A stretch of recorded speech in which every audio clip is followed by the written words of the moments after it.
One of my favorite sounds in contemporary music is the sound of a horn section, and the individual horn, the trumpets, saxophones, etc.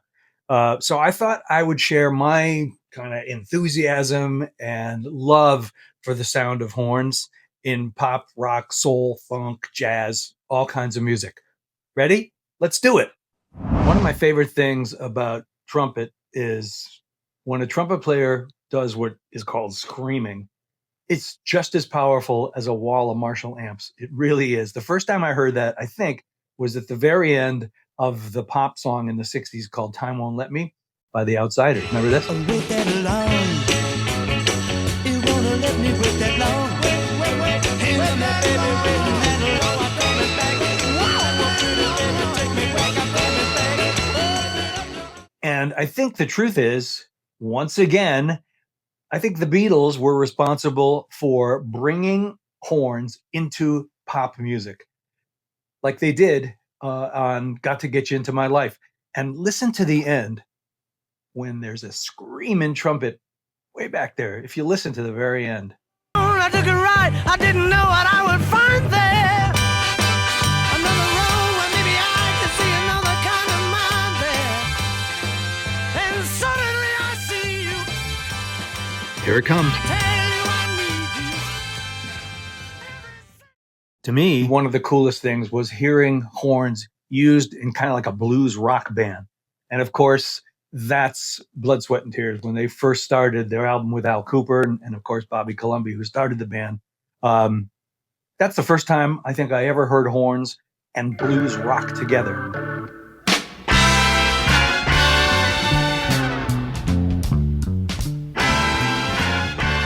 On the pop side, there were records by like Tommy James and the Shondells. Have you ever listened to the trumpet at the very end of Sweet Cherry Wine? Check this out. I'm so stimulated, so intoxicated, sweet cherry wine.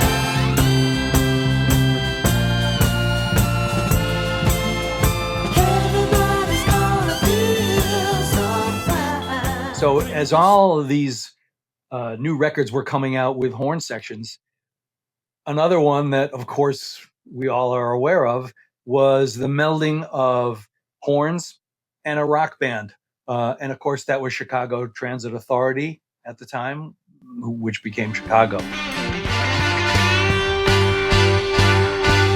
this feeling that we had together, suddenly exist between?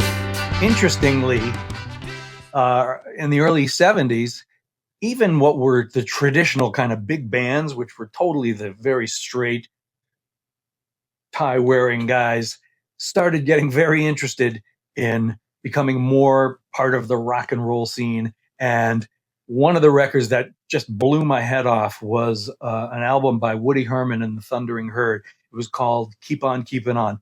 Tell me this isn't as powerful as Led Zeppelin.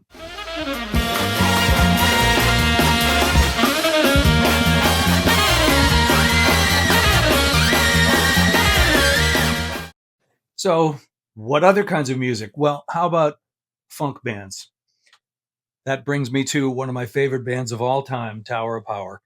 They used horns in the most funky, rhythmically cool way. They had a baritone sax player. They had two trombone players. I think it moved around a lot, but come on, Tower of Power.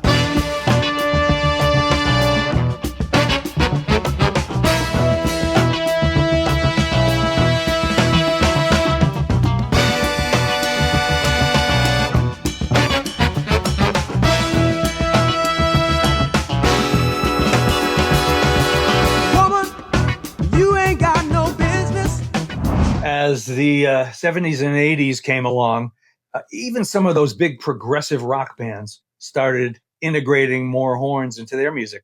Did you ever wonder what those sample sounds are when Trevor Horn produced Owner of a Lonely Heart by Yes? Check it out carefully.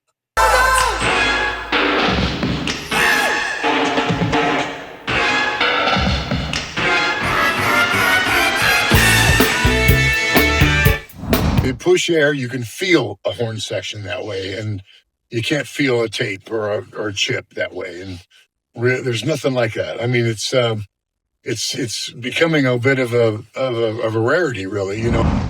Thanks, Huey. I might disagree with you a little bit. As we spun ahead into the modern era, the 2000s and beyond, Amy Winehouse wasn't shy about using horns on her records. Remember Rehab? And today we have Jason Derulo tipping his hat to the trumpet. And the trumpets, they go.